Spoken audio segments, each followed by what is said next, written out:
বাবা ভালো আছা? হ্যাঁ আছি। ঢাকা নাকি আন্দোলন করতে আসো তোমরা? কিসের আবার ওই কড়া বিরোধী আন্দোলন বাবা? হ্যাঁ ও বাবা, শুনতেছি যে রাস্তা অবরোধ করে রাখছো। রাস্তা যদি অবরোধ করে রাখো, তোমার বাপ মাও বা আমার বাপ মা, তোমার বাবারা, আত্মীয় স্বজনরা যে কর্মে না যাবার পায়, তাহলে তোমার করে টেকা দেবো কেউ থেকে বাবা? তোমরা মানব বন্ধন করো। আদালতের বিষয়, কড়া বিরোধী আদালতের বিষয়, আদালত কি করবে, রায় দিবে, সেটার দিক তাকে থাকো। তোমরা রাস্তাঘাট বন্ধ করে মানুষের ক্ষয়ক্ষতি করতে চাও কে?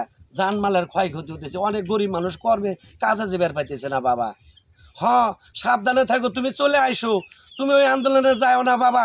আমি গরিব কৃষক বাবা। আমি তোমার একটা কিছু হয়, আমি মরে যাবো গা বাবা।